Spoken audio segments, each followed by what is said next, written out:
doctor Obregón, entonces lo dejo a usted. Esto lo dejamos para el próximo año. Así damos tiempo a la gran contienda que nos espera de pesos pesados del doctor Koreski y el doctor Boto. Perfecto. Muy bien, recuerden que ya se está llegando la gente para el juego de los 8 escalones. Yo sé que quedan pocos porque obviamente hay mucho cansancio. Llevamos casi 12 horas en vivo de estar transmitiendo. Quiero saludar también a Leo Sanuto. Leo Sanuto es el responsable de toda el área técnica para que esto salga bien. Tiene su productora que se llama Mancha Productora, no es Productora La Mancha, Mancha Productora, y realmente ha puesto toda su energía, todo su trabajo. Es una persona fantástica y realmente merece un premio espectacular.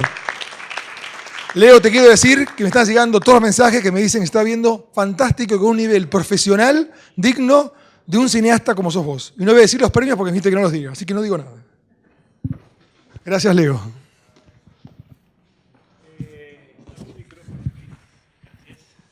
Bueno, mi paciente, nunca saqué tantas diapositivas de una presentación, realmente cada vez me miraba decía 20 minutos, 15, ahora tenés 10. Si no lo veo, no lo creo, ustedes me disculpan si no ven alguna porque la saqué seguro. Este es un caso clínico como el de Miguel, paciente que desde el año 98, en el año 98 tenía 48 años, hipertensa dislipémica y consulta por dolor precordial. Este es un paciente, no era que estaba sin nada, sino que tenía dolor precordial. De la historia clínica de esa época se le hace una ecocardiografía y como ustedes verán, encontramos un septum de 7, una pared posterior de 8 y los volúmenes todo bastante bien. Lo único que vemos es que tiene una aurícula izquierda levemente dilatada. En la guardia médica pasan muchos años. Nosotros si bien seguimos viendo a los pacientes, no los vemos en seguimiento sistemático. En el 2003 aparece nuevamente la misma paciente hipertensa con dolor precordial y disnea de esfuerzo. Se le hace electrocardiograma y presenta una hipertrofia ventricular izquierda con alteraciones de la repolarización. Ese es el electro, no se ve lamentablemente muy bien, pero se pueden ver que son unas ondas R bastante importantes. Uno mira así con ondas T negativas. Uno mira así y ya está pensando, bueno, puede ser una miocardiopatía hipertrófica o puede ser una cardiopatía isquémica o ambas cosas. Porque tendemos normalmente nosotros a tener una u otra cosa, no, ninguna cosa suple a la otra. En el año 2005 se le hace un electrocardiograma porque entra nuevamente con dolor precordial típico y una CPK-MB18, pero una troponina T de 150, con lo cual nosotros empezamos a pensar que es un evento isquémico, sobre todo ahora que tenemos nosotros vemos muchos pacientes que nos envían con diagnóstico de infarto por troponina, pero sin elevación enzimática, y entonces son infartos por troponina. En el 2008, ahí está, hipertrofia ventricular izquierda con alteración de la repolarización, se le hace una ergometría a la paciente por esos cambios electrocardiográficos que siempre tenía, pero a veces eran más y otras veces eran menos la onda T negativa en los electrocardiogramas sucesivos, y es positiva por Angor típico, pero al 9.7 METs, o sea, altísima carga, la paciente presenta Angor precordial y los electrocardiogramas que tenían, fíjense que son bastante más benignos que los que teníamos anteriormente. La onda T tiende a normalizarse en comparación a las grandes ondas T que tenían los electrocardiogramas previos. Ante esas dudas y ante esa ergometría positiva, lo que se le hace un cateterismo, coronaria izquierda normal, coronaria derecha normal. Entonces ahí empezamos a ver, 2008, hipertrofia nuevamente, fíjense, eso es lo que estaban haciendo, ondas T negativas, mayor o menor medida, depende del momento en que se le hacía, pero no había diferencia. En el año 2008 se le hace entonces una ecocardiografía que muestra un septum de 16 en ese momento, ¿se acuerdan que era 7 y 10? Era una diferencia muy grande. Entonces uno dice, estamos midiendo mal. Si bien nosotros tenemos técnicos que hacen la parte de ecocardiografía y podemos decirle, bueno, fue un error técnico, el técnico midió mal y nos dio otros valores. En cambio ahí vemos ya en el eje corto, podemos observar que se ve que tiene cierto grado de hipertrofia, parece un poco más grande que realmente 16, pero en este caso vemos septum de 16, pared posterior de 9,5. La relación nos estaba dando que era mayor de 1.5, que son los criterios que se utilizan con un septum mayor de 16 para miocardiopatía hipertrófica. Entonces el paciente sale ya con un diagnóstico de miocardiopatía hipertrófica. Resulta que en el año 2012 en otro centro se lo interna por infarto agudo de miocardio, por troponina, eso es lo que estaba diciendo, con una clase funcional 2, y en el 2014 1:30 horas, dolor precordial, clase funcional 4, de 1 hora de duración con propagación al brazo y cuello, enzimas elevadas, infarto no Q, se lo medica con beta bloqueantes, FA paroxística, se lo anticoagula y tenía elevadas enzimas. Resulta que entonces tenemos que decirle, ¿creemos o no le creemos a la troponina T? Porque ya tenemos 2 veces que el paciente es internado con infarto por troponina T.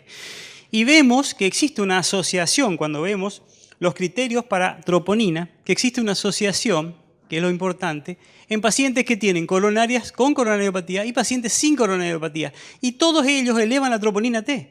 Fíjense, en esta, fíjense la gran cantidad de patologías que se ponen en una o en otra lista, a la izquierda o a la derecha, no sé dónde está ahí está el cursorcito. Acá fíjense todas estas patologías, todas estas patologías si no tiene enfermedad coronaria y todas estas patologías si no tiene enfermedad coronaria. O sea que realmente la troponina T es elevada prácticamente por todo. Entonces, ¿le tenemos que creer o no? Resulta que si tenemos un paciente normal que eleva la troponina T es una cosa. Pero si tenemos un paciente con una miocardiopatía hipertrófica y que eleva la troponina T, aparentemente tiene un mal pronóstico. Los pacientes que tienen elevación de la troponina T tienen mal pronóstico para cualquier evento cardiovascular, como para también muerte súbita. Y fíjense que el valor de la troponina T nos da un mejor o un peor pronóstico. Si no tiene troponina T, da una buena evolución, un buen pronóstico en el tiempo, y esto va disminuyendo a medida que los valores de troponina T son más elevados. O sea que con el paciente con miocardiopatía hipertrófica, aumenta la troponina T, pero yo siempre tengo eso, el pero. Yo creo que una sustancia que aumenta con todo esto, hasta con el estrés psíquico está demostrado que aumenta la troponina T, es medio increíble. O sea, yo no puedo decir si ese paciente no estuvo muy nervioso y por eso le aumentó la troponina T o porque realmente está teniendo un evento isquémico agudo. Entonces, teniendo en cuenta eso, yo creo que tenemos que tener una salvedad o por lo menos dudar de hacer diagnósticos solamente por troponina T. En el 2008, como teníamos esto de miocardiopatía hipertrófica, entonces le hacemos una resonancia magnética y observamos que la hipertrofia, no hay una hipertrofia septal basal, que es la que nosotros estamos acostumbrados a ver. Porque nosotros donde medimos con la ecocardiografía es en la parte basal del septum.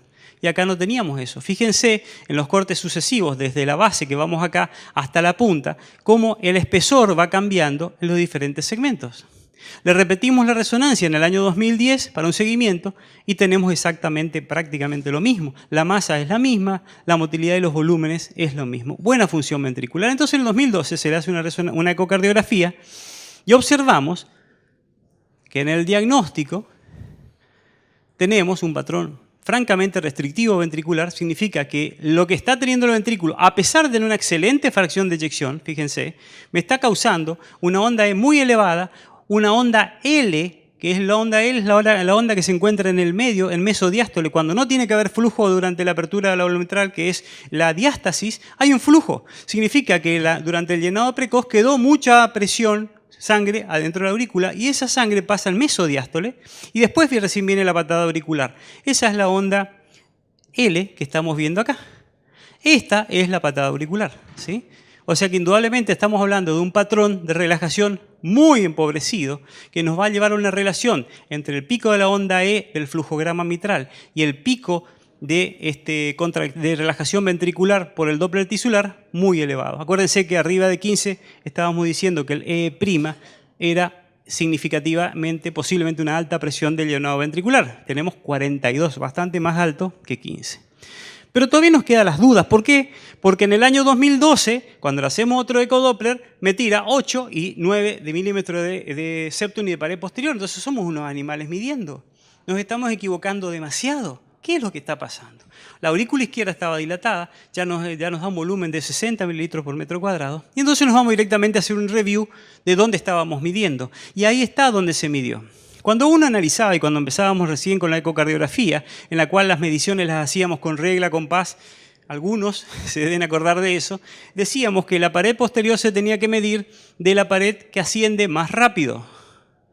¿Sí? Entonces, si uno mide de acá a acá, esa era la medición que estábamos midiendo y que teníamos en la pared posterior menos de 10 milímetros. Y el septum lo mismo. El septum se seguía la línea. Esa es la medición del septum interventricular. Esa podía ser una equivocación, pero cuando decimos, bueno, pero vamos a tomar toda la pared, nos encontramos y si trasladamos esta medida, que es la pared posterior, trasladamos acá, van a ver que es menos de 15 milímetros la pared posterior, y del septum apenitas está llegando a 15 milímetros. O sea que indudablemente, aún si estuviéramos midiendo con todo el espesor parietal y no con la convención de Penn que dice que hay que dejar los endocardios de ambos segmentos ventriculares afuera, sobre todo el septum interventricular, sin utilizar aún la convención de Penn, no nos llega a 15 milímetros del septum.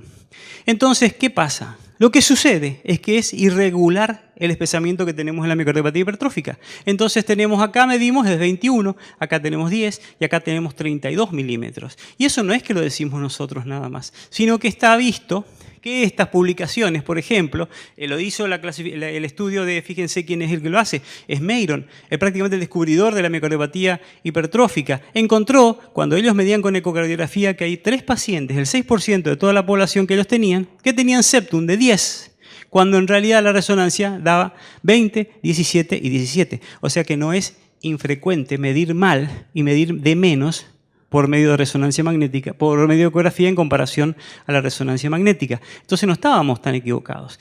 Pero ¿qué pasa? Con gadolinio nos encontramos con esto. La función ventricular bien, pero fíjense cómo hay una captación de gadolinio intramiocárdica muy importante, con esto que se encuentra acá, que son criptas. Las criptas son prácticamente patognomónicos de la resonancia magnética, signo patognomónico de miocardiopatía hipertrófica. De todos modos, este es un paciente, ahí está el mismo paciente. Medimos la fracción de eyección excelente, pero teníamos que hacer un strain. Fíjense lo que es el strain. El strain está realmente muy deteriorado independientemente de la fracción de eyección. Entonces, lo que tenemos que ver fundamentalmente, ahí está el strain. Tenemos que tener un strain arriba de 17 y tenemos un strain de 12 a 40 de promedio, de 14 de promedio. Entonces, ¿qué hay? De las diferentes tipos de clasificaciones que dan por captación de gadolinio, la nuestra estaría ahí, que solían tener 2 o 3 patrones complejos de captación de gadolinio, como para miocardiopatía hipertrófica. Y esta es una imagen que me gustaría que ustedes que hacen ecocardiografía la verán bien. Lo que nosotros vemos con ecocardiografía, como estos ecos, como que se pueden ver irregulares dentro del septum, coinciden prácticamente en forma exacta con la fibrosis vista por resonancia magnética. O sea que nosotros, si no lo veo, no lo creo. Y si lo veo, hay que creer, ¿sí? Cuando tenemos esos parches en el septum con ecografía, podemos decir que son parches de fibrosis intramiocárdica y que aunque no le hagamos resonancia, tendríamos una alta aceptación con respecto a la resonancia magnética y los parches de fibrosis. La función sistólica puede estar conservada. Estos son pacientes nuestros con miocardiopatía hipertróficas, pero fíjense qué deterioro de la fusión del strain de estos pacientes, ¿sí? Nuestro paciente es ahí, deteriorado, y esto es lo que había mostrado ya esta mañana.